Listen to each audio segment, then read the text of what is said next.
Welcome back. It's Sonic Goodies, episode 7. Today it's a little different. Josh couldn't make it. He's moving out. So we got the boy Austin with us. And actually, he's the voice behind the camera. So even though it's your first time seeing him, you guys already know him. So yeah, man. We go way back, bro. Yeah, way back. I think probably, one of my oldest friends that I still hang out with to this day. Yeah, bro. That shit's crazy. Because we've been at it since high school, bro. Yeah. You're actually like... Out of like the two, you're like one of the two people that I still talk to from high school. 2 or 3, basically. Like I would say because you moved, the only person who moved away from high school that I kept friends with, you're the only one. Yeah, facts. So yeah, man, senior year of high school. We go way back. Even maybe junior, maybe even, you know. Nah, I think it was senior. Senior? Yeah, because I remember senior year was the year that I had like Mo. I had like mad classes with Mo, and then I just met you through Mo. Shout out to Mo, by the way. Yeah, Mo, the real one. Check out his SoundCloud. Yeah, he's a fucking legend, bro. Yeah, for real. One of the best people I know. But yeah, man. Sonic Goodies. Let's get started. What episode number are we on? 7. Oof. Shit is crazy. I can't believe it's already 7 episodes. But yo, one of the reasons why we became friends was actually because we're both huge Cudi fans. Very. And coincidentally enough, today's Cudi's birthday. Yep, the GOAT, man. He's the GOAT. So let's talk about him, man. What was like your first introduction to Cudi? I would say the first time I heard of Cudi was when I saw the Day and Night music video. Yeah, I think that was probably mine too. I just remember seeing the art style. He had all these cool like drawn in things on the actual video. Yeah, like the moon, and the like sun. the vampires. You see the old people walking down the street and they look like monsters, and then he's just high as fuck. Like, so I just have like that as a memory for Cudi. But like, I know for me and you, like that was like one of the catalysts of our friendship. Like, for sure, bro. Cudi, bro. It was a bonding. It was like, yo, you like Kid Cudi? Yeah. Too? Yeah. Best friends. Yeah, exactly. We were like that after. The 3 amigos, me, you, and Mo, as the Cudi gang. You know, yeah, for real. That shit was lit, man. I remember literally the day that Indie Cut came out. I went with you to buy it at the mall. Yep. And then we were riding around listening to it on your car. Yeah, yeah, I remember that shit, bro. Dude, we had some good times back in high school in that car, in Mo's car, listening to music, yo. The good old days, yo. Good days, man. Back when we didn't even have to pay rent, worry about taxes, or all that bullshit, yo. Simply times, bro. Simply times. Even though I hated high school, but it was like... Honestly, like, some of my best memories of high school were just with you guys, to be honest. But aside from that, I hated high school, bro. I would say, like, the school part of high school is the worst, but, like, just being in a building stuck with your friends all day, like, even though we had to learn and shit, like, we had some good times, though. Yeah, that shit was cool. Some fun times. But yeah, man, I mean... What about you? I know you've been a Cudi fan since I met you, but, like, did you have a moment of, like, oh, shit, Cudi's the guy? I think it was, I mean, I know for sure, like, my first intro was probably that, too, like, the Day and Night video. Mm-hmm.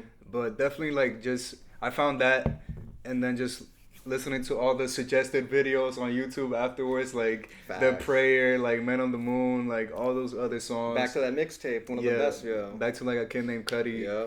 And yeah, after that, you know, you're like a high school kid, and you just you feel it in your soul, bro. Like, it speaks to you. For sure. Yeah. I remember, like, when Man on the Moon 2 came out, that was, like, big for me. I listened to that album a lot. And songs like All Along, bro. Bro, when you're, like, a depressed kid, and a sophomore depressed, alone in your room, all you do is, like, listen to music and shit. That shit hit different, bro.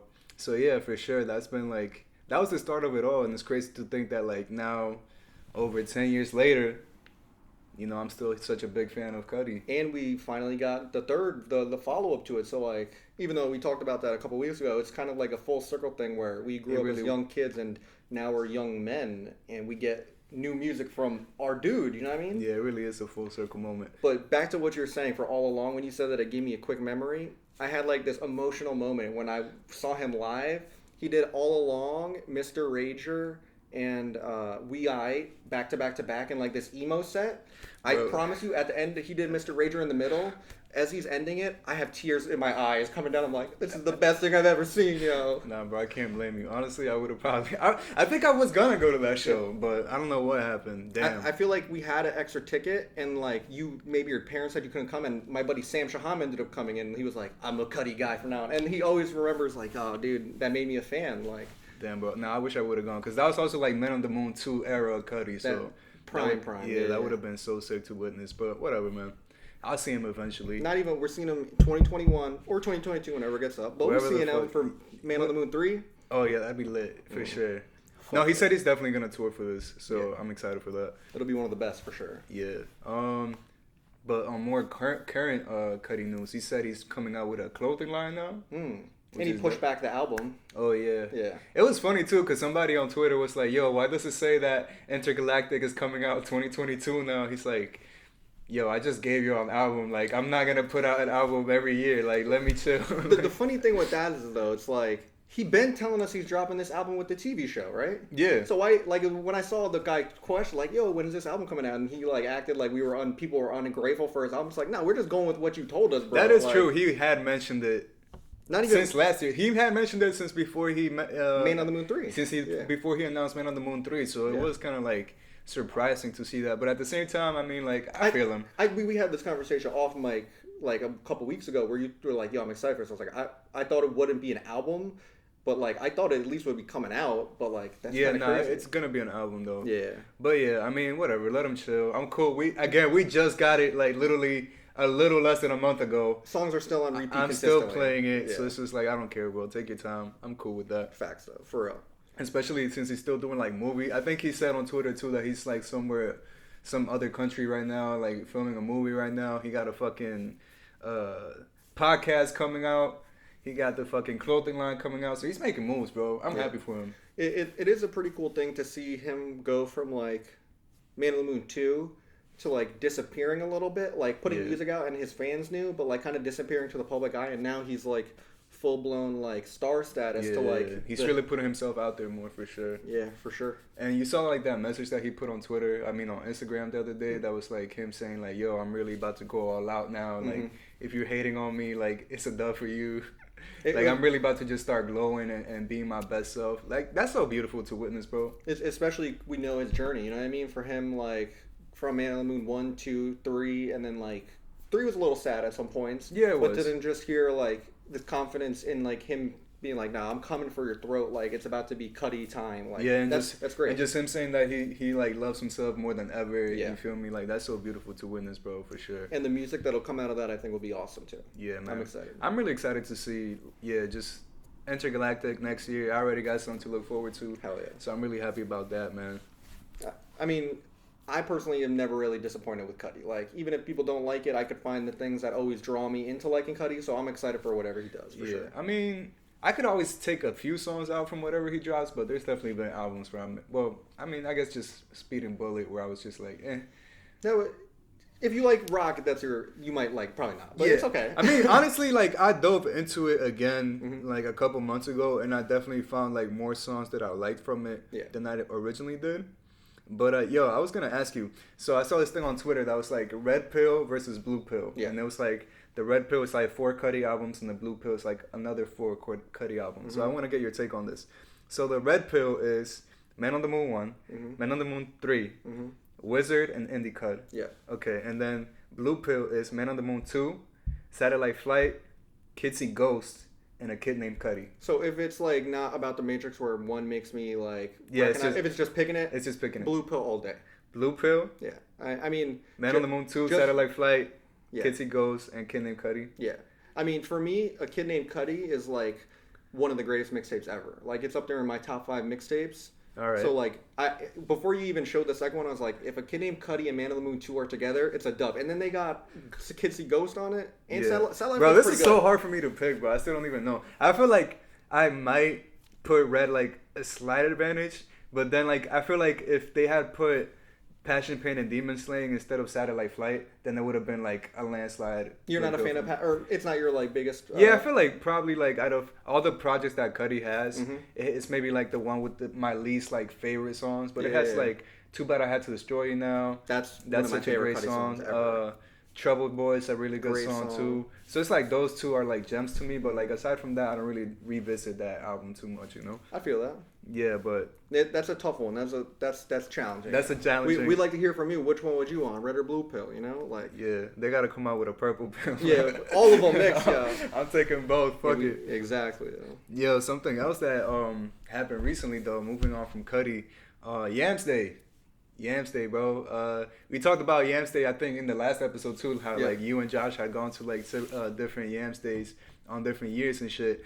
But this year, because of Corona and all that shit, they had to do it differently. They had to do it virtually. And I actually liked how they did it, bro. Like, when you sent me the link, I was worried that it was going to be like this bullshit Zoom call where it's like they're just doing their thing on Zoom. But they put a production together of like kind of like an hour YouTube video that was really good. Yeah, it was like an homage to YAMS, basically, with a little bit of like an award show mixed in. Which the interesting. YAMMys. Yeah, the YAMMys. Yeah, that was cool. Yeah. But yeah, it was basically just like a bunch of old footage of ASAP YAMS, a bunch of people that he knew and that constantly collaborated with him, just being interviewed on like the type of person that he was, his work ethic, and his insight, what he saw, into his the future. vision, which was really, I feel like that's what everybody was saying, like that they admired the most about him, that he was just like a visionary. You feel me? And I think he was saying, there was like a clip of him saying like, bro, we really, like, when he was explaining how he really broke down the ASAP idea to them. They said he was like in a restaurant like mad late, and he was telling them like, yo, we really gotta get this ASAP shit popping. They're like, as soon as possible. I'm like, no, always strive and prosper, bro. And then they just like made that group, and look at them now, bro. They went from being, and he was explaining too, like before Rocky, there was like, it had been a minute before it was an artist from New York that was like really, really popular. Like Jim Jones was like the last one, like Dipset. Yeah, it had been like almost a decade, you know, and it was like he was the one that had that vision, you know. And something that I thought was really cool is like we come from like the era where like we like went on Dat Piff and like all these like underground hip hop websites. Early 2010s. Exactly. And what was dope is like YAMS like would be making like fake blog posts about the ASAP group. He was saying trying that to make them seem like they were super popular, but just to create a bubble. And yeah, he was saying that too, because he said like, fuck it, if none of these blogs are gonna post my artist, then I'm just gonna make my own blog and like publish that shit myself and like spread that shit myself. You feel me? So the fact that he just didn't rely on anybody to do shit for him, like that's really commendable, bro. And I think on top of that, he was funny as fuck. Yeah. And I like that they put a bunch of the funny clips that he'd had too on there. It was mad funny. They did a really beautiful thing where they had a lot of people firsthand experiences talking about how smart he was. Yeah, for and sure. His perspective and how he was just thinking outside of the box. And then they would have him then come in with old clips of his just personality. So like, I'm never going to trust you if you keep telling me you're a genius. Yeah. But if all of your friends are telling me, yo, Miguel's smart, XYZ, all this, then I have to believe them. Yeah, but exactly. I will believe you if you're funny and have this great personality. And they did it perfect of, you see all these people like paying homage to him, like remembering how great and smart and all these things that he was thinking of. And then you don't have him acting like he's a super genius. You act him. He was just being himself, like on camera, yeah. And I think that's kind of half of the reason why they became so popular. And like all of them had their own personality, but they had their own personality because YAMS had one. Like he wanted people to be their own thing and like live their life, and that kind of pushed ASAP Rocky to blow up where he is with this whole Houston vibe when he was younger, of course, and like it's all from YAMS, which is awesome to even see Rocky say that and have like see like people who are huge from the group like even be like, no, yeah, he was the guy. Yeah, for sure, bro. I love that clip where he was like, he's like coming, I don't know where, he was coming out of something, and he's like on the phone talking to his girl. He's like, hey, boo, you on camera, say something. And she's like, hey. And he's like, fuck out of here. He just hangs up on her. He's like, banged it on her. That shit was so fucking funny, bro. There was a bunch of clips like just him acting goofy. Like they were taking a bunch of photos in a lineup, and like everyone's taking these cool photos, and he's just on the phone talking. And then someone sees him and copies him, like, oh, let me take my phone out and talk. And then you could just see he's like, you're gonna copy my phone swag? Yo, I'm trying to get this phone photo. Nah, bro. He was great. Yeah. Shout out to YAMS, bro. Rest in peace. I also like that they took this opportunity to tease some new music. So I'm not sure if like all those snippets that they had, if they were from Rocky's album or maybe like another ASAP Mob, another Cozy Boys tape, because it was like ASAP Nas, it was ASAP Ferg. Yeah. They had a freestyle with the whole mob. Yeah. And then they had snippets with Rocky by himself. So and even I forgot his name, but the guy who won the first award, they had like a little song from him, which I thought was interesting. So yeah, I hadn't heard of him. I forgot the name, but I'm gonna have to look into it. Definitely a New York kid. Yeah, for sure. Yeah. But yeah, I really like that ASAP Nas freestyle was fucking, well, not freestyle, but that snippet that he had, that shit was fire. There was a couple. I like the OK one that you're talking about, right? That's the OK. I like the Ferg one when he's walking through giving everybody high fives in the bodega. That shit was good, yeah. Yeah, man. So I'm looking forward to whatever the mob got coming up. Hopefully we hear from it soon. But overall, I really like how they did how they carried out the YAMS Day thing, man. Yeah. I think it was like the best they could have done it given the circumstances of the world right now, you know? And especially like exactly what I was saying, like I was worried that it'd be kind of like a weak Zoom thing, but no, they like put a production together and like you could tell like that they had a lot of care and importance go into this. And talking about the snippets, it wasn't a snippet really, but like the Rowdy Rebel freestyle when he was in there, oof. Yeah. That Rowdy album's gonna be crazy, bro. That shit's gonna be crazy, man. But yeah, man, and it's actually on YouTube now. So if you haven't seen it, go watch it for sure. Just look up YAMS Day 2021. It's gonna pull up. And that was actually my first YAMS Day. There we go. You're in it now, yeah. There we go. Now we just got to get to the concert on the next one for sure. Yeah, bro. Hopefully, bro. I want concerts to come back so badly, bro. I mean, we'll get there. Just got to get that vaccine and get a third head growing out. Then we're chilling. You know what I mean? Yeah, actually, like I've been looking into the vaccine thing, bro. Because I'm just like, bro, whatever I gotta do to make this happen, like I'm gonna do it. Yeah, hell yeah. Yeah, I don't know. I'm still like looking into it. I feel like the thing too is like it's so much information out there, bro, that you really don't know where to really get it from. Yeah, it's over information. Yeah, it's like it's too saturated with opinions, with information. But from what I've like gathered and shit from like doctors and whatever, they say that like when it comes to vaccines, because like most people, like even like us when we talk, it's like we're like, oh yeah, we don't want to take it the first one. We don't want to be the first ones and get like some crazy like side effects and shit. But from like my research that I've been doing, I've heard like doctors and shit saying that like usually the vaccine side effects, there's not really like long-term side effects. Yeah. Like usually the side effects you see are within like weeks of taking it. So like people that have taken it now, if they're not like, if there's nothing major going on, then it's pretty safe to say that it would have already happened to them. It would have already happened to them, yeah. So and my favorite thing on that like topic, I love how people were like, oh, they figured it out in a year. Vaccines take 3 years. It's like, I think the world was on pause, and we got the greatest minds in the world to work on a vaccine. I think they could pop that out in under a year, even. You know what I mean? Also, like, it's like from what I've heard too about that, it's like they were saying like there's just like a lot of that time that it takes to do the vaccine. It's just shit being like waiting on the government to approve testing and shit like that. But now since it was like so urgent. And again, the world was paused. It was like all of that got greenlit so fast. Yeah, all that red tape got cut up real quick. Yeah, exactly. Yeah. So, I mean, either way, though, we're going to have to wait because there's, like, no vaccines here in New York, bro. Yeah. Like, the supply is so short. That, like, there's no vaccine super center anymore here. And we fall in, like, that range of go fuck yourself where, like, mid-20s, relatively healthy people. Like, we ain't getting that shit until, like, the last group. We're definitely not in the priority of the fucking people that are trying to get that vaccine. But fuck it, man. Yeah, for real. We'll get it eventually, though. But you were talking about Kid Cudi, how it's his birthday today. Yeah. I would be remiss if I didn't bring this up, and I thought of it before we started the pod, like directly before. It was Mac's birthday on the 19th, so like a week, 10 days ago, and if we could just talk a little bit, like what are your like, even though we talk about Mac all the time, how we talk about Cudi. This is a Kid Cudi, Mac Miller, Orion Sun podcast. Yeah, that's for sure. That's the only three people we talk about. Facts. I mean, all talented. You know? Facts. They all got jams, bro. But yeah, Mac, bro. I mean, I don't think I could say anything that I haven't said already, bro. But it's like his music has meant so much to me and continues to mean so much to me. I actually got my my Swimming in Circles box set the other day. Yeah, so that shit is fire. I'm gonna show it to you guys soon. I'm gonna make an unboxing video and post it so you guys can see what it brings. Oh, that'd be lit. Yeah. So, but yeah, man. I feel like I grew up with him, bro. And I saw him grow up too, cause he was like 18 when he started getting popping. Yeah. I mean, I was put out Kids when he was a senior in high school. Exactly, and we were like sophomores in high school. So it's like us being in high school and him being popping at that time was just like.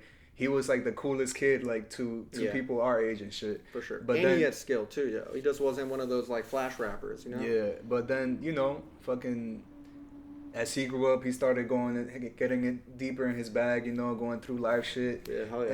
And same thing with us. We grew up, we started facing more difficulties, but it's like I felt like we were growing up together and shit in a way. Yeah. And his music definitely helped me throughout those times. And even like his last albums, bro, Swimming. Even Circles after, it just continues to help me, and his music continues to mean a lot to me.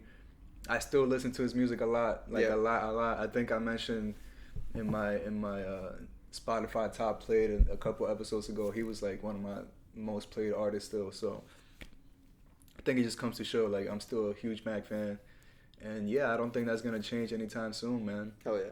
But I think something I really love, like, whenever there's like a birth, like one of his birthdays or like an anniversary from one of his albums, just like all the love that he gets, and people posting all these clips of him and shit that just show like how passionate he was about music and just how funny and lighthearted he was. Like, I really love seeing that shit. Yeah. I love how everybody just celebrates him. That's like one of the reasons I brought it up, because I remember seeing like a bunch of stuff like everybody like that I knew liked Mac Miller, but like maybe wasn't as big fans as we were. But like after his passing and then like on his birthday, now you see like a lot of the people that maybe wouldn't be like full blown like Mac fans, like, damn, like look at how great this is and everything.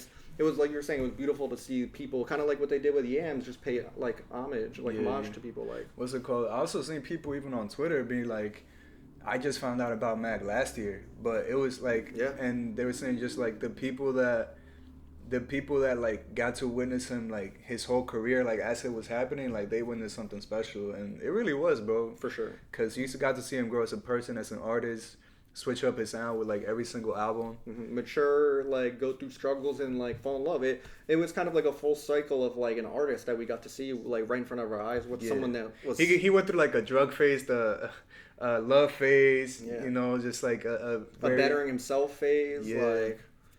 And it was just real, you know what I mean? And I think that was my biggest thing always for Mac, like being like a fucking white kid, like Mac to me always felt like super real. Where, like, very genuine. He wasn't out here trying to pretend he got guns on him. He's doing all this crazy shit. Like, no, he was like Mac. Like what he did, everybody knew, and it just made sense. For sure. And I think that's one of the reasons why I liked his music so much, is that he was just so transparent with everything he said. Like, from his struggles to like his victories, you know what I'm saying? Like, it felt like you really knew him. And he had a TV show that we watched. Oh yeah, like the Max MTV show, whatever it was. I forgot the name of it. It was when he was in LA. Like, exactly. That mansion.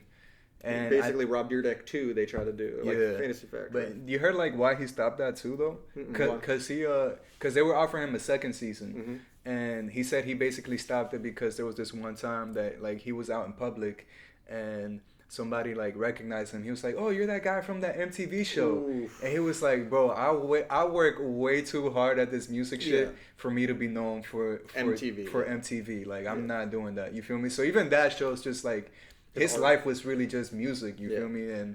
And literally just today, I was just watching something on Twitter. Somebody posted a clip of like an interview that he had when like Blue Slide Park came out. Yeah. And he was just saying, like the reason why I do music essentially is because like it's my favorite thing to do. Like, I love being in the studio. There's nowhere else I'd rather be than the studio. So I feel like there's a lot of like artists and shit that make music now, but I feel like maybe they don't do it for that same reason.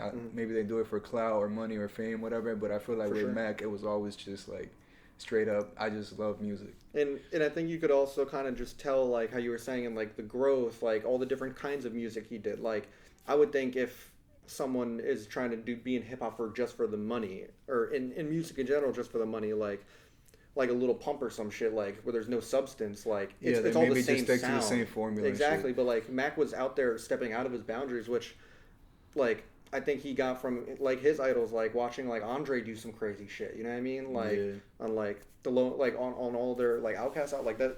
It was just cool to see the progression or the willingness to even like put himself out there with an album like Divine Feminine. You know what I mean? Like, that blew me away to see. Whoa, like I knew Mac was good, but you could do this, like and yeah, man, it was just like always switching. Like you never knew what to expect from him. Like when it came to whatever he was dropping, he always was switching it up. And I think that's a common thread with a lot of like our favorite artists. Like same thing with Kanye, same thing with Kendrick, same thing with Mac, Tyler, Cole, Cudi, Drake. Yeah, like they're always switching it up. So. You know, Mac was definitely one of those people, man. So, definitely. Rest in peace, Mac. R.I.P. to GOAT. Yeah. We're going to keep talking about him. For the foreseeable every episode, probably, you know? Most likely, man. But you're going to hear a Cudi shout-out, a Mac, and just Orion's son for sure. Orion's son. Every episode, bro. One of them has to be brought up at least. It's one of our quotas, you know what I mean? For sure, bro. All right, so speaking of anniversaries, Man, it feels like every anniversary is happening, like birthday, anniversary, everything's happening like this month. But Cilvia Demo just turned 7 years old, man. Isaiah Rashad's first album. Mm-hmm. If you haven't heard it, I don't know. I don't even know what to tell you, man. I think it's such an underrated album, to be honest. Yeah. Like, I think it's. I love that album, bro. So from when it first came out, like, I remember it came out like 2014, but I remember like that year. That was like one of my favorite albums. It was like that and Pinata with Freddie Gibbs and Madlib. Like, ooh, that was a fire. Yeah. I forgot about that. Those were two very, very slept on albums of the 2010s. But Cilvia Demo specifically, bro. Same year, I think Q dropped Oxymoron. Yeah.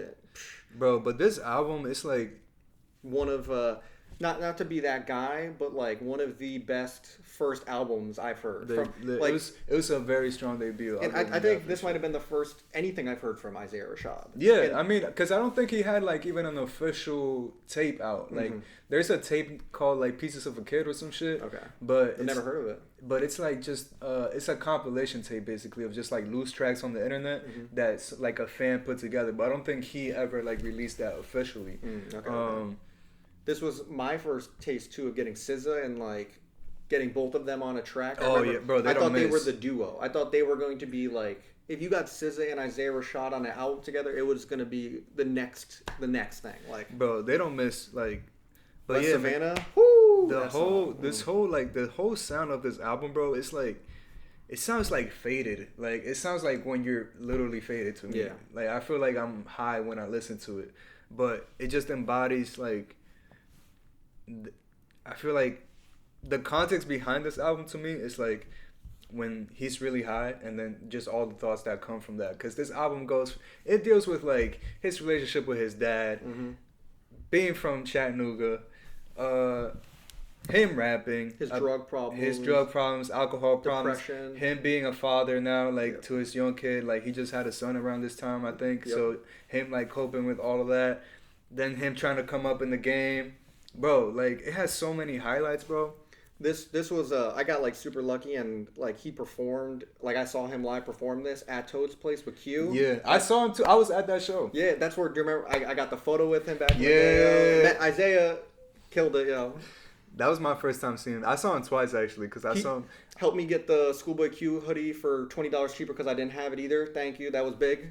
Yeah, because he opened for Q, and then we were together, and then we got separated. Yeah. I ended up at the front, you ended up at the back, and then after he performed, he like went to the back, and that's where you saw him. Yeah, right? he was like chilling next to a pole next to all of like where they were selling their merch, and I just go up, was like, "Yo, you're Isaiah Rashad, right?" He goes, "Oh shit, I didn't think anyone would notice me." We chopped it up for like 2 minutes, and I was like, "Yo, I only have $40.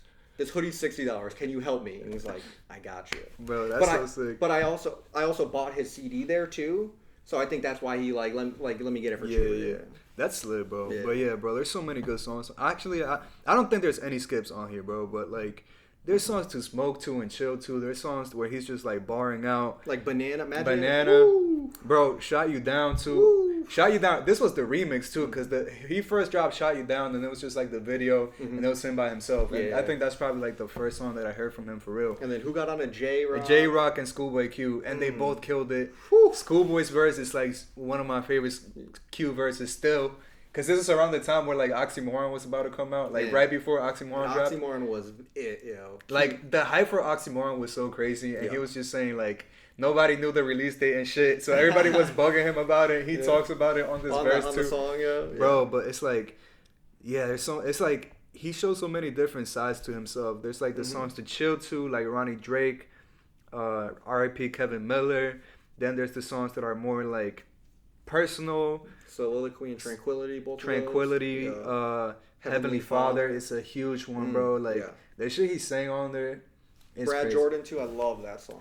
Brad Jordan, again, his collabs with SZA, they don't miss together, bro. Never. Like, Ronnie Drake, West Savannah, then they had one on Control, too. Yeah, they did, what was that one called? Anything SZA's on, that's an instant listen to for me, you know? Yeah. But which one was it? Pretty Little Birds. But then they also had one on the album Z, didn't they?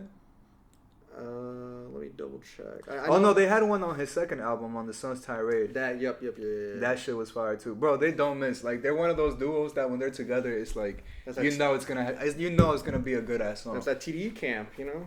For sure. And this is around the time where they both got signed too, so it was like such a great introduction to both of them. Yeah, for sure. But yeah, man, I think this album is like so slept on from people. I mean, I guess it's like such a slow paced album that I think that's probably like one of the biggest critiques I hear from it. It's like people saying it's boring, but I'm like, bro, if you really listen to the shit he's saying, and I think you listen to it in the right context. Obviously, I'm not gonna fucking pregame to this album or like go to a party and put some fucking Heavenly Father or some shit like that. But like maybe Bananas, but that's like about it. Yeah, but it's like not even. Yeah, it's like this is the type of album you listen to when you're chilling by yourself or with people that you know have the same music taste as you. Because I feel like, imagine if we listened to this at the same time, like me, you, Josh, when it dropped. Yeah. This would have been like some God shit that dropped. You know what I mean? From an artist that we weren't necessarily like knew of. Yeah. But yeah, I think it captures that feeling of just like being faded so well, bro. It really sounds like you're being crossfaded, like the whole album.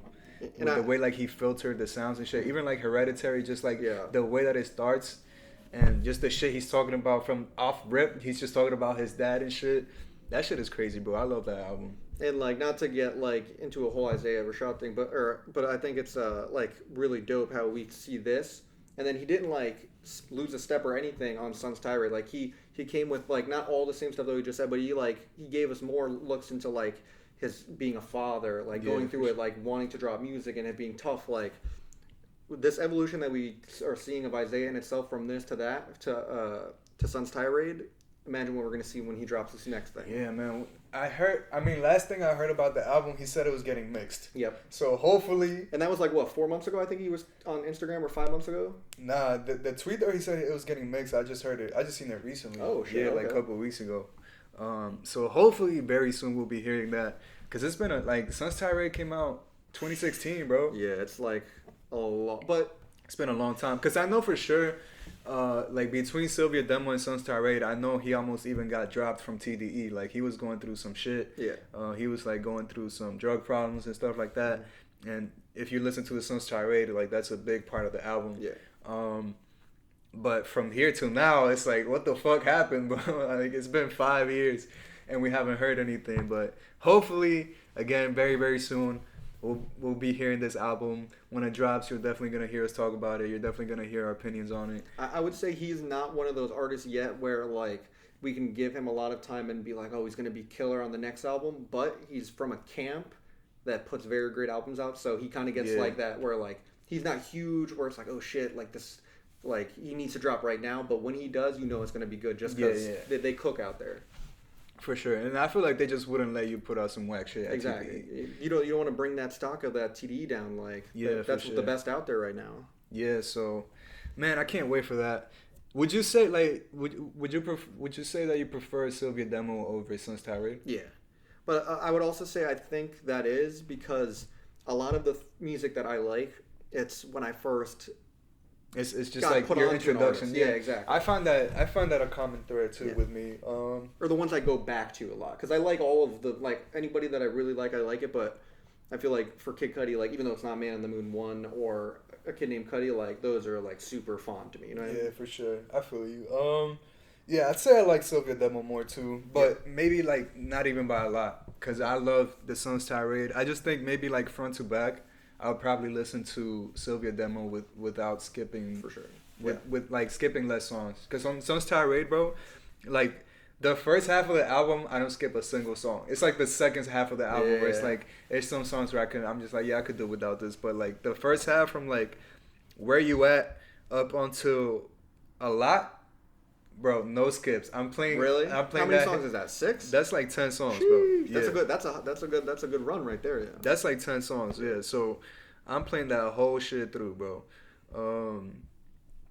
And it's not even after that. It's not even like I don't like the rest of the songs, but it's like there's some songs like I just don't listen to as much. But Cilvia Demo was like I could put front to back, no skips when I'm in the mood for it again. And also I think like thinking of it, I don't know how many songs are on Sun's Tirade, but like it's definitely a longer album. So like when you get like those 10 songs, I think Cilvia Demo's like 10, 14 songs, so it's kind of like similar where like those first 10 to you are so killer. Same thing on Cilvia Demo, you know, like it comes in hot, even though it's the whole album. Yeah, for sure. But yeah, if you haven't listened, if you haven't gotten into Isaiah Rashad, definitely check him out. Yeah. Check out both of these albums, whatever order you may want to start, doesn't really matter. Not at all.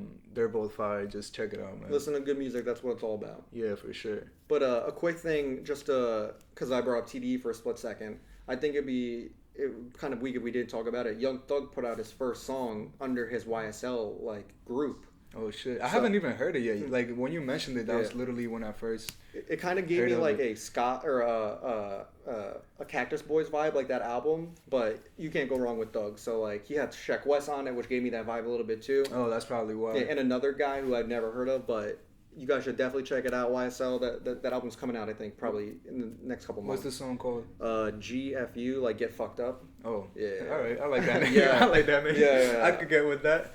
You turn up hard to this song for sure. It's that type of song. Yeah, for sure. I'm definitely gonna listen to it. The other guy on it is Young KO. Never heard of him, but he was really good on it. All right, I'll definitely check it out. Bro, speaking of new songs, there was this collab that I was definitely not expecting. I already know what you're gonna say, but I'm not mad at it at all. Not at all. Brent Faiyaz with Tyler the Creator. What? Where did this come from, bro? But it came from heaven. That's a good. Yeah, you got it. It came from heaven because it's a great ass song. It's called Gravity. Yo, they both killed it, bro. I love Tyler's verse on it. I love the wordplay. Mm-hmm. It's a song basically talking about, the two of them being famous and kind of going away, but having a boo at home that holds them down. Yep. And then that struggle of like, hey, like, I love you and shit, but I also don't want you to have to wait for me too much, because when I'm out, I'm gonna still do my thing. Exactly. But, I'm a dog. Yeah, but it's like, I still like, I don't want you to be waiting on me. You know, it's like that whole controversy. They're playing women's hearts on that. They're playing with their people's hearts. You know. What I mean? But bro, I love it. I love Tyler's verse on it. I like the wordplay that he had talking about. It's kind of like it was wordplay with like space and then like food. I like how playful he was with it, bro. I really liked his verse, and then Brent's vocals, he don't miss with that. Was that in that beginning part of the song where it's like high pitched? Was that, I couldn't tell if that was Brent or if that was Tyler actually. The funny thing is when I heard it, like, cause it kind of gives you like an Igor little vibe, you know what I mean? Yeah. But I thought it was Brent, but Tyler doing his like thing to it, you know what I mean? But I couldn't tell. Like, I'm probably wrong. I couldn't tell either. I gotta listen to it a little bit more to make that difference. But like you said, anybody who saw that coming and thought it would be that hot, I'd call you a liar and then call you like a shaman, because that shit, like, if you saw that, that'd be wild. That was random, bro. But I do like the fact that Tyler fucks with Brent though. Mm-hmm.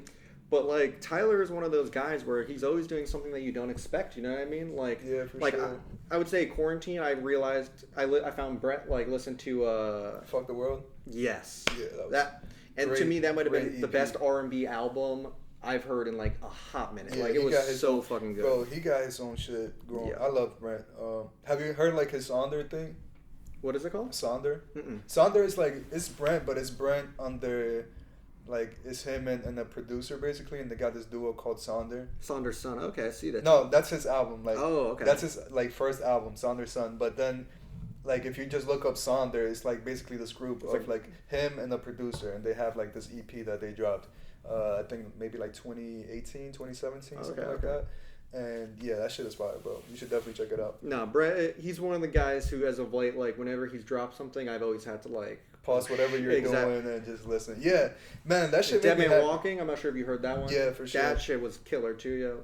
Yeah. I like how he's on his R&B back, but he be talking so much shit, bro. Like, I love that. He kind of like, not to like be that guy, but I think he kind of did the whole Bryson Tiller vibe, where like you're singing, but you got like this like swag about you, where like you're rapping at the same time. You know what I mean? Like, he's barring you out. Yeah. And I think Brett's doing it perfect, like killing it. I don't even fuck with Bryson Tiller aside from like 3 songs, but I do agree with you when it comes to that. Like, he definitely has like bars. He's like rapping and singing at the same time, but mostly singing. But it's just like the way he talks is crazy, bro. I love Brent. Shout out to his music. Go listen to that for sure. Gravity, that new song. If you haven't heard "Fuck the World" or any of his older shit, go listen to it, bro, for sure. For sure. Another new song, which I'm not sure if you heard, but Shmino dropped a song called MLK Drive. Oh yeah. Whew. Yeah, that song is trippy. Whew. Yeah, Shmino. He talks about saying an alien. Yeah. In Martin Luther King Drive. Yeah. He said he was on shrooms when he made that shit. Really? Yeah. Oh shit. He did like a Q&A on Instagram where like he just posted a picture and he was like, "Oh yeah, Q&A in the comments," and then I think one of the questions was just like, "Did you really see a alien? Did you really see an alien in MLK Drive?" And he was just like, "Yeah," and then he put the mushroom emoji. And then like the hook of the song is like, "Maybe we shouldn't be getting this high." Yeah, exactly. Yeah. So yeah, man. Now that was a great song. Check out Shmino. He dropped an album over quarantine. Sad. I think that was the best thing I listened to all quarantine. That was like the mixtape, right? Yeah. Where can you find that? Because it's not on SoundCloud anymore. Funny thing, that Piff, yo, that's where I got. Oh no, it's on SoundCloud, I think. Yeah, but it's like it's not by him though. It's like people just like made like a playlist of the songs. I think it's like you have to look up like She Already Decided, like not Shmino. Yeah, it's called the mixtape is called She Already Decided basically. But yeah, that was actually a really good drop from last year. Dude, he got like because that was like. He was rapping over songs like... He did some old Lil Wayne shit. He did some old Wayne shit. He did some Baby Keem shit. Yeah. And then he had his own original songs on there too, which were really fire. But like old Wayne shit, I mean like when you listen to like what's one of Wayne's old, like The Drought, right? Yeah. Like Wayne would take your beat and he'd take you off of it and body you on it. And like, there was a couple like there's a T-Pain song on the side that I was like, oh my god, I haven't heard anything that He rapped over the Orange Soda, Baby Keem beat. That was killer, yeah. It was a great Shout out to Smino, bro. He's also one of those people that I'm always looking forward to for new music from him. And I'm pretty sure he's dropping soon. He's been teasing a lot of new shit. Same thing with Tyler. The fact that he did this feature makes me think that he's going to be dropping soon. And when you think about it, he drops like every 2 years. Yeah. So he dropped Igor 2019-ish? Yeah, it was 2019. It's 2021, so... Seems about right. Hell yeah. Yeah, so I think we should be hearing something soon from him. I think maybe like the longest we've had to take... Hey, actually, not even. Yeah, he really sticks to that 2 years. Every 2 years, yeah. Yeah, because Goblin came out 2011, Wolf came out 2013, yep. Cherry Bomb came out 2015, Flower Boy 2017, and then Igor 2019. So exactly. If he sticks to his schedule, we should be hearing something from him pretty soon. And if I trust anybody... I'm gonna trust Tyler, you know, like he's consistent. That's one thing I'll give him. He's consistent with not just putting out music, but like going back to like Mac and even Cudi, like consistent with being himself and doing new things. So always excited for that. For sure, bro. Now, real question is, do you have anything that you're looking forward to? Like not even announced or anything. Like do you have like an artist that like Orion's Son that maybe she hasn't talked about album, but like you want somebody to drop an album? There's been a rumor going on. We love rumors. Yeah. That Cole is gonna drop like the Fall Off thing like in a couple days. Really? Like in February 4th or some shit, or February 5th. So like at the first Friday, I'm guessing, of February? Let me see actually. If it's a Friday, then like this theory just went up. For sure, yeah. Yeah, it's a Friday. So on the 5th, maybe... I have a question for you because I think you're a little bit more knowledgeable on Cole than I am. Do you remember he put out a photo with like two like mixtapes or something, and then like the Fall Off? Yeah. Do you think anything's gonna come out from those two things, or that was just like nothing? Yeah, I think it is. I think the Fall Off is gonna be like his last project whenever he drops it. Last ever? Yeah. Wow. And that's why he said like, I got a couple more things to do before I do that, and that's why he posted that picture with like 3 more. So, when you think we would get those like mixtapes before the Fall Off comes out? Yeah. So I mean, maybe I feel like it's a mixtape we'll get on Friday. Yeah, maybe some shit. And I think this is because when he dropped like a picture recently. That was like some cover art for a song he dropped, and like if you look at the sign, it's like a street sign, and it has like 2 numbers. And the numbers kind of read as dates, and the first number is the date that Revenge of the Dreamers came out last year. Yeah. So the one under it reads as February 5th. So people are taking that as saying like maybe he's gonna drop it on Friday. And they're thinking it is the Fall Off. Not the Fall Off, but just something. Because if the first date is Revenge, I would think maybe they're dropping another Revenge album, you know. Like Revenge 4, because that was 3, right? Yeah, that was 3. Yeah. But I haven't heard of like them being in the studio or anything like that. So I don't think it's another Revenge album. But those 2 songs that Cole dropped like last year, King on Ice. Yep, that was a good one. That was a fire song. Yeah. And then what's another one that he dropped? I forgot the name of it. Now I don't remember, to be honest. but they dropped. It was like they both dropped at the same time. But yeah, those two songs got me excited for New Cole. I feel like his last album was overhated, honestly. KOD. Yeah.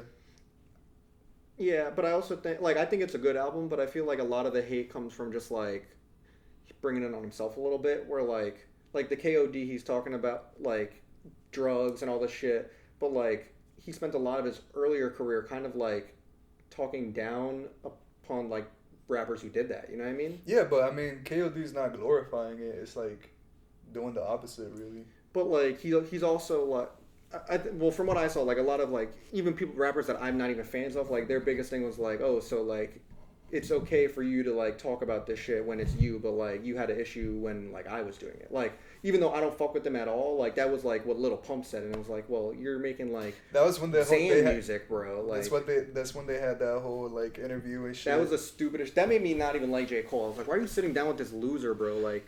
Such a jabron. Yeah, I mean, I've seen like most of the. I mean, I'm saying it gets overhated just even within his fans from like. Really? Yeah, I feel the way when I hear people talk about it, I hear them put it like mostly towards like ranking it towards the bottom of his discography, and I think when it comes to his albums, it's probably like one of the ones that got the most replay value to me. Like, bro, I would definitely take this over For Your Eyes Only. I don't like that album. Well, yeah, I would agree with that. Bro, but they're like, a lot of people don't feel that way, bro. A lot of people would prefer, like, they think For Your Eyes Only is way better than KOD, and I do not agree at all. Like, For Your Eyes Only, bro, it's like, I'll probably like that album when I have a kid or some shit, bro, but like, there's like 3 songs on there that I'll probably revisit. And I'm going to take a hot take right now. I honestly, like, hate Forest Hills Drive. What? I think that's his worst project. No way, that's a super hot take, bro. Yeah, I know, but like, I also come from like the his 2 mixtapes before that. Like, yeah.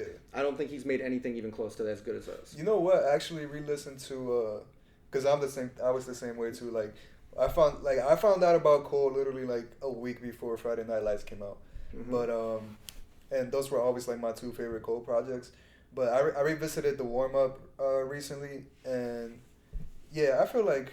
It's still a dope ass tape, and it still has like some of my favorite Cole songs, but I probably don't like it as much as I did back then. I would say like listening back to both of them, I liked the Warm Up more when I was younger, and now listening to it, I like Friday Night Lights. Yeah, I'm the same way. Yeah, I think the Friday Night Lights aged better for me because it kind of seemed like the Warm Up was a little bit more kiddie, where like he didn't even necessarily like have this like adult vibe to him, like he wasn't coming so strong as he was on Friday Night Lights. Yeah. I think definitely Friday Night Lights was more like focused and shit. And the thing was that Friday Night Lights was really meant to be his debut album. Yep. And on Rockefeller it's supposed to be, right? Yeah, but the thing is like he just didn't have that like hit single. So he was just like, fuck it, I just gotta drop something, and he dropped Friday Night Lights as a mixtape. But that was really meant to be his debut. And then what was the single that blew? Workout? Workout. But the one that he tried to make the single for Friday Night Lights was Higher. Which was a cool song. That's a good song. But I wouldn't think that'd be the one though. It was like it wasn't like, you know, radio material or anything like that, but it was still a fire song. Nah, he got some killer songs. Bro, let me see this. Yeah. Fucking. Bro. No, Villmatic, that's a killer song. Villmatic, Two-Face, Cost Me a Lot, Premeditated Murder. Best Friends I Like. What else? Cost Me a Lot. That's a great song. Cost Me a Lot to go. Back to the Topic freestyle. He went off on that. That was some magic shit, yo. Bro, like if you haven't heard Cole's tapes, I feel like, yeah, like if anybody heard Cole's tapes, I feel like you can't not be a fan of him, bro.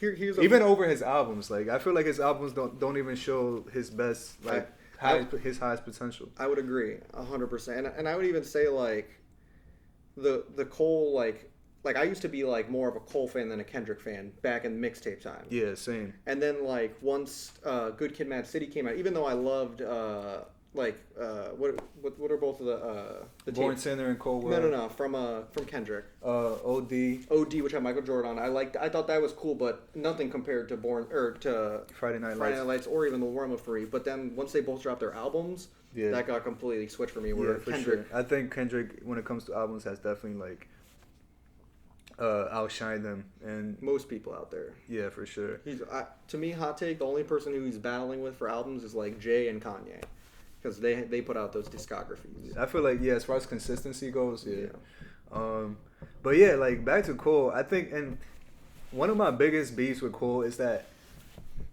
I feel like his best songs are always like the throwaways. Like when he has those like Any Given Sunday EPs that he was dropping, or so good, yeah. Or even the Truly Yours EPs. Yeah. Like bro, if you put like Truly Yours 1, 2, and 3 together, that'd be like better. That'd probably be like his best album. Yeah. Like, but these are just like throwaways that for some reason don't land on the albums. And then when I listen to the album, I'm like, bro, I feel like the shit you had on your throwaways is better than this. And I feel like a lot of them aren't throwaways. Maybe he's just not getting clearance, and he's like, they're so good, I can't keep this shit. Like this has to get put out. And like I respect that, you know what I mean? True, yeah. I respect that too. But it's like, but I feel like a lot of people don't know about these little gems that he has out there. Not at all. I think like if they knew about it, then maybe he would get more respect than he does. Because here's the thing about Cole: it's like you either think he's like one of the goats, which I don't even think he's at that level, but a lot of people like really hype him up to put him up there, or you think he's just like trash. Yeah, facts. And I think a lot of it just has to do with his fan base. I think it's like they either hype him up OD or.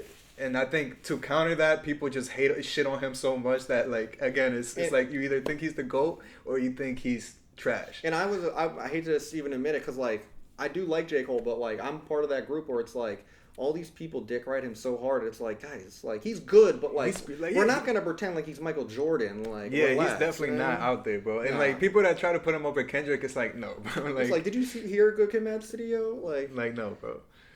Pray for Me, I'm Dying of Thirst. That might be one of the greatest songs ever, and it's a 9-minute song. It is, like, bro.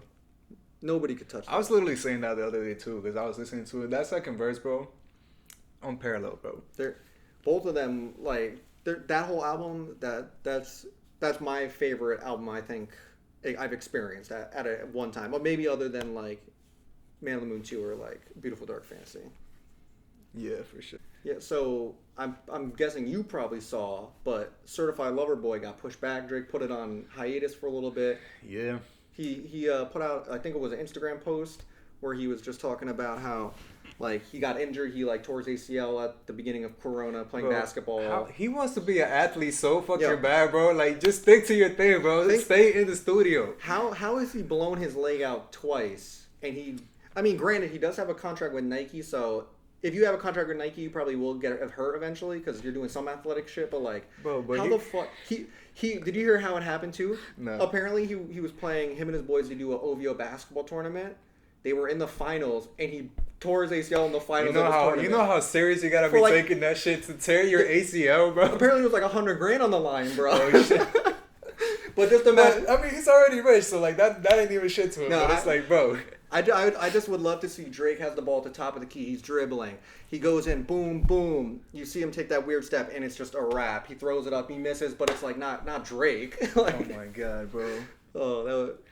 Man, and that was like really like the first. I think that was gonna be like the first big drop of the year. Like I was hoping to be able to talk about it like either this episode or next episode because he said it was gonna drop like this. I think this weekend it was supposed. I think it was supposed to drop yesterday, Friday, the 28th. Yeah, so we would have probably been talking about it right now if he hadn't fucking tried to be Steph Curry. Yeah, trying to be D Rose out there, like relax, fucked himself up. But whatever, man. I hope he doesn't take much longer. I mean, from what it seems, the album is already very far along the way, if not done. So I don't think it's gonna be like a much longer way from now. But I. Kind of building off what you said, like him pushing it back, like he would have been the first big artist. I feel like a lot of big artists, like even though I don't know anything, but like Beyonce, like that level, like great artists, even like you're not a fan, but like a Taylor Swift artist, like people who are big, we're waiting just for one person to say fuck it, I'm putting an album out and we're gonna see.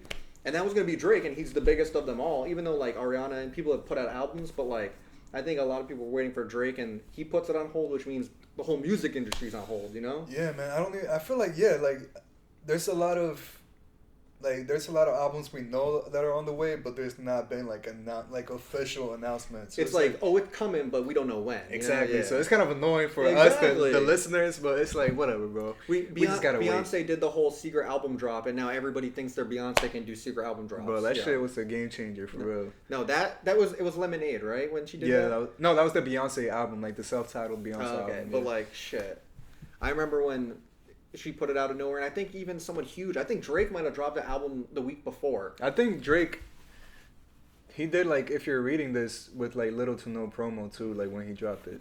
Yeah, but like, imagine you're all good. You're not a huge artist. Oh, I'm gonna put out this album. I'm gonna get this buzz. You put it out, and then you refresh iTunes, and then there's It's a like Beyonce, Beyonce. album. It's like, okay, It's well, like, fuck. no one's gonna listen to me ever on this. Like when Beyonce's It's like, out. alright, we'll try again next Yeah, year. next year. Yeah, let's load the clip up and get ready. Nah, bro, yeah. Yeah, I'm glad she did that too, bro, because one thing that's annoying is like an artist announcing an album, and it's like, oh yeah, it's coming soon, but you're just like, bro, like, Cudi. what is soon, bro? Like, Cudi. we don't know what the fuck, like, when, give me a time frame, bro. Don't even. My whole vibe is like that. That was my whole thing with Cudi. Like I'm a diehard, but he did this so many times. Oh, it's this. Not even Man on the Moon 3. An album's coming. An album's coming, and then 2 years goes by, and he's like, nah. But it's like, why are you? Don't tell me nothing, bro. I'm just at home in my having dreams of Kid Cudi albums. And Bro, you know who does this a lot? Fucking Kanye, bro. Kanye's the king of doing that.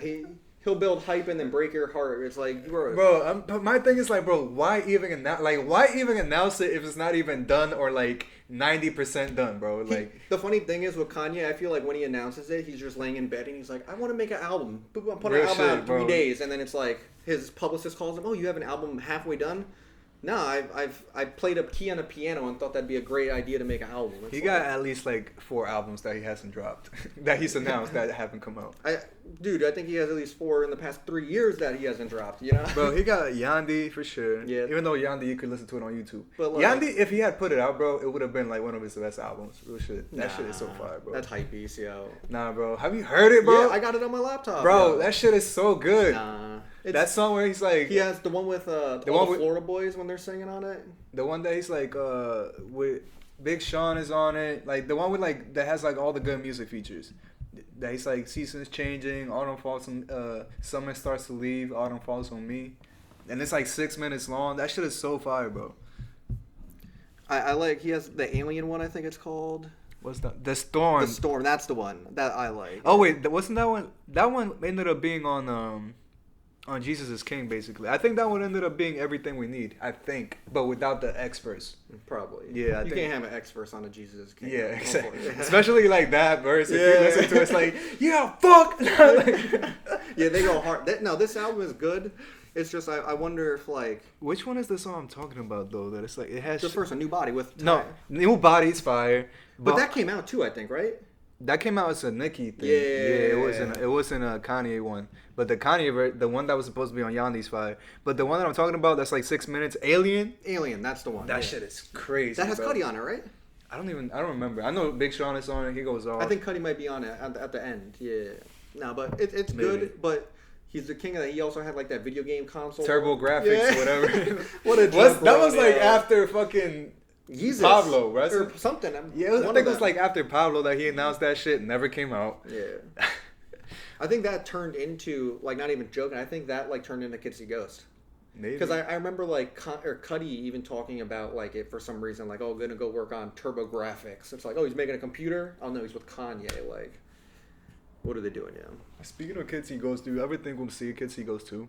I mean, Cudi said like, yeah, the plan is to make another Kid Cudi Ghost, but this was before like the whole Jesus is King thing, I mean and before Kanye was like, yeah, I'm not making any more secular music.